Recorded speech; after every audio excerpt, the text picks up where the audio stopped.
Hi, കോസ്റ്റിങ്ങിൽ 2023 വന്ന ഒരു 15 മാർക്കിൻ്റെ ക്വസ്റ്റ്യനാണ് നമ്മൾ ഡിസ്കസ് ചെയ്യാൻ പോകുന്നത്. Prepare a comparative cost sheet.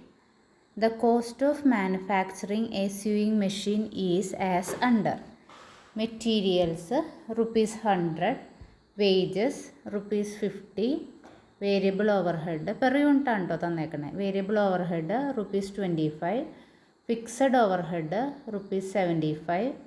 The firm earns a profit 20% on cost. Number of machines produced and sold 30,000. Capacity 40,000 machines. Should we accept an export for 5,000 machines at ₹150 per machine? ഇതാണ് നമ്മുടെ question. നമ്മൾ ശ്രദ്ധിക്കേണ്ടത് ആദ്യം തന്നെ നമ്മൾ സാധാ cost ഷീറ്റിൽ വരുന്ന കാര്യങ്ങൾ വെച്ചിട്ട് നമുക്ക് തന്നിരിക്കുന്ന 30,000 കപ്പാസിറ്റിയുടെ വരയ്ക്കും. അതിന് ശേഷം അതിൻ്റെ അടിസ്ഥാനത്തിൽ 5,000 മെഷീനിൻ്റെ ഡീറ്റെയിൽസ് കൂടി നമ്മൾ എഴുതും. അപ്പോൾ നമുക്ക് പ്രോബ്ലത്തിലേക്ക് കിടക്കാം. ആദ്യം തന്നെ 30,000 യൂണിറ്റിൻ്റെ ഡീറ്റെയിൽസാണ് നമ്മൾ ചെയ്യുന്നത്. അപ്പോൾ ഒരു യൂണിറ്റ് പെർ യൂണിറ്റ് നമുക്ക് തന്നിട്ടുണ്ട്. മെറ്റീരിയൽ പെർ യൂണിറ്റ് 100 അപ്പോൾ 30,000 × 100 30 ലക്ഷം. വേജസ് പെർ യൂണിറ്റ് 50 അപ്പോൾ 50 × 30,000 15 ലക്ഷം. വേരിയബിൾ ഓവർഹെഡ് 25 30,000 × 25 7.5 ലക്ഷം. Fixed overhead 75 30,000 × 75 22,50,000. അങ്ങനെ ടോട്ടൽ കോസ്റ്റ് 75 ലക്ഷം പറഞ്ഞിട്ടുണ്ട്. അപ്പോൾ 75 ലക്ഷത്തിൻ്റെ 20%, അതായത് പ്രോഫിറ്റ് ഓഫ് 20% ഓൺ കോസ്റ്റ് എന്നാണ് ക്വസ്റ്റ്യനിൽ തന്നേക്കണേ.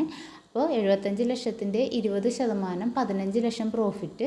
അത് രണ്ടും കൂടി കൂട്ടുമ്പോൾ ടോട്ടൽ സെയിൽസ് 90 ലക്ഷം കിട്ടും. ഇതിൻ്റെയൊക്കെ പെർ യൂണിറ്റ് 30,000 കൊണ്ട് ഡിവൈഡ് ചെയ്ത് ഇവിടെ എഴുതിയിടുക. ഇനി നമ്മൾ അടുത്തത് 5,000 യൂണിറ്റിൻ്റെയാണ് നോക്കുന്നത്. അപ്പോൾ 5,000 യൂണിറ്റിന് നോക്കുമ്പോൾ ഫിക്സഡ് ഓവർഹെഡ് നമ്മൾ എടുക്കില്ല കമ്പയർ ചെയ്യുമ്പോൾ. കാരണം ഫിക്സഡ് ഓവർഹെഡ് എന്ന് പറഞ്ഞാൽ എത്ര യൂണിറ്റ് പ്രൊഡ്യൂസ് ചെയ്യണമെന്ന് അനുസരിച്ച് മാറാത്തതാണ്. അപ്പോൾ അത് കമ്പയർ ചെയ്യാൻ എടുക്കാറില്ല. ബാക്കി എല്ലാ ഐറ്റംസും എടുക്കും.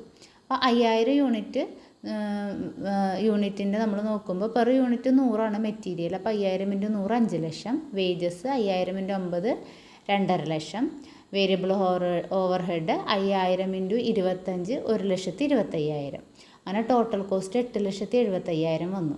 പക്ഷേ നമ്മൾക്ക് സെയിൽസ് എത്രയേ ഉള്ളൂ എന്നാണ് പറഞ്ഞേക്കണം. 5,000 × 150 കാരണം 150 പെർ മെഷീനാണ് സെയിൽ പറഞ്ഞേക്കണം. അപ്പോൾ 7.5 ലക്ഷം സെയിൽ വരണുള്ളൂ. പക്ഷേ കോസ്റ്റ് എത്ര വരും? 5,000 ഇമ്പോർട്ട് ചെയ്തിട്ടുണ്ടെങ്കിൽ 8,75,000.